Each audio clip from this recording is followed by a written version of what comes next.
وهو الحبيب الذي ترجى شفاعته لكل حال من الاحوال المتهمين. رب اشرح لي صدري ويسر لي امري واحلل عقدة من لساني يفقهوا قولي. رب اشرح لي صدري واحلل عقدة من يفقهوا قولي. اشرح لي صدري ويسر لي امري واحلل عقدة من لساني يفقهوا قولي. الہی جب تک جسم میں جان رہے تجھ پہ صدقے تیرے محبوب پہ قربان رہے. حمد و ثنا کے بعد میرے نہایت واجب الاحترام علماء کرام، ناخوانان شریف بیان اور جتنے بھی آپ دوست احباب تشریف فرما ہیں، بات سمجھتا ہوں کہ اللہ کا گھر میں آنے کی توفیق عطا کر دیتا ہے.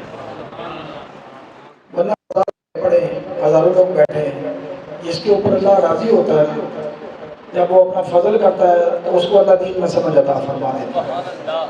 اور دین داروں کی محفل میں بیٹھنا ہزاروں سال سے زیادہ افضل عبادت کا ثواب ہے. پھر وہ کہ جو حضور کے غلام ہوں، رحمت عالم صلی اللہ علیہ وسلم کی بارگاہ میں ان کا ایک مقام ہو اور رسول اللہ صلی اللہ علیہ وسلم بشارت دے دے کہ یہ لوگ ہیں یقیمون الصلاۃ، بغیر کسی کو دیکھنے کے، یعنی مجھے انہوں نے دیکھا نہیں ہوگا اور وہ نماز قائم کریں گے. اور حضور فرماتے ہیں وَمِمَّا رَزَقْنَاهُمْ يُنْفِقُونَ، جو رزق ہم نے ان کو دیا اس میں سے خرچ کرتے ہیں، خیرات کرتے ہیں. اللہ ان لوگوں پہ بڑا راضی ہے. آج یوم شہادت ہے سید عمر خطاب رضی اللہ عنہ کی، تو اس حوالے سے بھی یہ محفل بڑی فضیلت والی محفل ہے، برکت والی محفل ہے. اور اس میں ہی قبلہ حاجی صاحب کی اہلیہ کا 10ویں کا ختم ہے. اور آج کے جتنے بھی دوست احباب یہ تشریف فرما ہیں، جو آئے ہیں، جو بھی شخص یہ دعا کرے گا نا سیدنا عمر خطاب کی برکت سے ہوگی. آج اپنی مغفرت کروا لیں، اپنی بخشش کروا لیں، رزق میں اضافہ کروا لیں. دیکھیں حضور نے دنیا میں کسی کو مانگا نہیں ہے سوائے عمر کے. میرے کریم نے مانگا تو جناب عمر کو مانگا ہے. اور عمر وہ ہے جس کو رسول اللہ مانگے اور ہم ان کے وسیلہ جلیلہ کے ساتھ دعا کر کے اپنی بخشش کروائیں گے انشاءاللہ. جتنے بھی دوست آئے ہیں نا، ہمارا کامل ایمان ہے، ہم حق چار یار کو ماننے والے لوگ ہیں. ہم حضور کے غلاموں کے غلاموں کے غلام ہیں. جو حضور کے نام پہ اپنی جان قربان کر دے، ہم تو اس کے قدموں کے نیچے اپنی آنکھوں کی پلکیں بچھانے کو تیار ہیں. تو میں نے آیات مبارکہ پڑھی وَلِمَنْ خَافَ مَقَامَ رَبِّهِ جَنَّتَانِ، جو اللہ کے خوف سے ڈر جائے، گناہوں سے توبہ کر لے، دور ہو جائے گناہوں سے، اللہ اس کو قیامت والے دن 2 جنتیں عطا فرمائے گا. میں تو سمجھتا ہوں بہت بڑی بات ہے کہ حضرت عمر کا آج کا دن یوم شہادت کا دن، پھر ماہ محرم الحرام یعنی 1 محرم الحرام کا دن. ویسے تو الحمدللہ ہم سارا سال ہی حضور کی آل کا جو احترام کرتے ہیں، حضور کے نوازوں کا ہم جشن مناتے رہتے ہیں.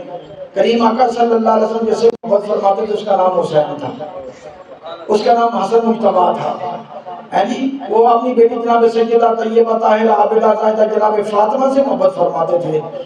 اور حضور کی جو باقی بیٹیاں ہیں جناب رقیہ، ام کلثوم اور جناب زینب، سرکار مدینہ صلی اللہ علیہ وسلم 4 بیٹیاں ہیں. کتنی جی؟ اور میرے کریم نے ان چاروں کے اوپر اپنی رحمت کا نزول فرمایا ہے. 2 بیٹیاں نبی اکرم صلی اللہ علیہ وسلم نے ایک کے بعد دیگر جناب سیدنا عثمان کو دی. برکت والی ہیں. حضور نے فرمایا، دیکھیں میں آپ کو ایک بات، ہمارے جب بزرگ آتے ہیں نا تو ہم ادبن اٹھ کے کھڑے ہو جاتے ہیں. کریم آقا صلی اللہ علیہ وسلم ایک دفعہ پنڈلی مبارک لگی تھی. جناب سیدنا صدیق اکبر آئے، ایسے ہی ہے. جناب سیدنا عمر خطاب آئے، ایسے ہی ہے. اور بھی صحابہ جلوہ افروز ہوئے. جب جناب سیدنا عثمان غنی تشریف آئے تو آپ نے اپنی پنڈلی کو ڈھانپ لیا. اس کی یا رسول اللہ صلی اللہ علیہ وسلم وجہ کیا؟ حضور فرماتے ہیں مجھے عثمان کو دیکھ کے حیا آتا ہے، اور عثمان کو دیکھ کے خدا بھی حیا کرتا ہے. اگر اللہ کا محبوب حیا کرتا ہے تو اللہ بھی عثمان کو دیکھ کے حیا کرتا ہے. یہ حیا والے. تو بہرحال جتنے بھی ہم دن مناتے ہیں، جن میں سیدنا صدیق اکبر کا دن بھی ہم مناتے ہیں، سیدنا عمر خطاب کا دن بھی ہم مثال مناتے ہیں، سیدنا امام علی مقام کا دن بھی مناتے ہیں، مولا مصطفیٰ شاہ کا دن بھی ہم مناتے ہیں، جناب حسن مصطفیٰ کا دن بھی ہم 12 امام اور 14 معصوموں کا دن بھی مناتے ہیں، ہم سب کو مانتے ہیں۔ ہم تو یہ بات کہتے ہیں کہ میرے بھائی جس شخص کو رسول اللہ صلی اللہ علیہ وسلم کی آل سے محبت ہے، حضور سے محبت ہے، حضور کے صحابہ سے محبت ہے، اللہ اس کو اپنے فضل سے کرم سے اس کی بخشش فرما دے گا۔